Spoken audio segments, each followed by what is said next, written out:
बहुत सूक्ष्म में अपनी बात कहना चाहूंगा। सबसे पहले तो ये धरने के आयोजन समिति की पूरी कार्यकारिणी को मैं बधाई देना चाहता हूँ, और उससे ज्यादा माताएं बहनों और बच्चों को बधाई देना चाहता हूँ, युवा साथियों को बधाई देना चाहता हूँ कि सब लोग इतना काम का समय अपना काम छोड़ के इस संघर्ष में समाज के साथ खड़े, किसानों के साथ खड़े हैं।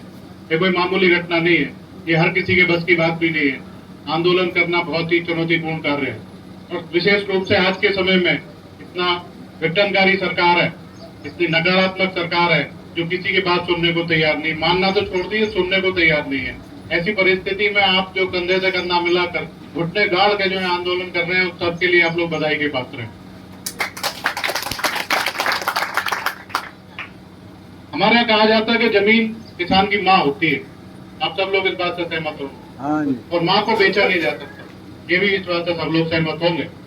तो कोई भी किसान अपनी जमीन को बेचना नहीं चाहता, किसी भी सूरत में बेचना नहीं चाहता। सरकार अगर जमीन लेना चाहती है तो किसान के आगे झोली फैला के मांगना पड़ेगा, तब वो जमीन मिल सकती है। पैसे से जमीन नहीं मिल सकती। अगर सरकार चाहती है पैसे के बल पर, ताकत के बल पे किसी की, किसान की जमीन को, उसकी माँ को अगर वो खरीद सकती है, तो इसकी बहुत बड़ी गलतफहमी है। किसान वो ताकत रखता है कि अपनी जमीन को बचाने के लिए किसी भी सूरत तक जा सकता है, किसी भी हद तक जा सकता है। ये सरकार को अंदाजा नहीं है। इस सरकार ने 1 साल का आंदोलन दिल्ली बॉर्डर का और उसके आसपास के क्षेत्रों का देखा है। किसान ने अपने केवल फसल को बचाने के लिए 1 साल लंबी लड़ाई लड़ने का काम किया, और वह सरकार जो कभी किसी के सामने नहीं झुकी, वह प्रधानमंत्री जो कभी किसी के सामने नहीं झुका, उसने सार्वजनिक मंच पर आकर माफी मांगने का काम किया। ये ताकत केवल और केवल आप लोगों की थी। आप लोगों ने उस आदमी को झुकाने का काम किया, उस आदमी को अपनी बातों को वापस लेने का काम किया। तो ये वही सरकार है जो लोगों को कभी आतंकवादी, कभी कुछ कभी कुछ कभी कुछ कहा करती थी। आप लोगों को एक एक बात उनके बाद याद रहे होंगे कि उन लोगों ने आपके क्या क्या नाम दिए। वैसे ही नाम दिया करते हैं, उनका काम ही नाम देने का, नाम बदलने का है। आप लोग संघर्षरत रहिए, इकट्ठे रहिए, मजबूत रहिए।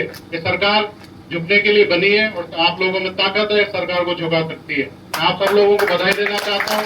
इसी मजबूती के साथ समाजवादी पार्टी का एक एक कार्यकर्ता आधी रात पर आप लोगों के साथ खड़ा है। जब भी कभी आप लोगों को आवश्यकता महसूस होती है, हम लोगों को एक बार आवाज दीजिएगा। हम लोग अपनी पूरे ताकत के साथ आप लोगों के साथ खड़े हुए मिलेंगे। मैं इस चीज के लिए आप लोगों के लिए वादा करना चाहता हूँ। और हमारी पार्टी,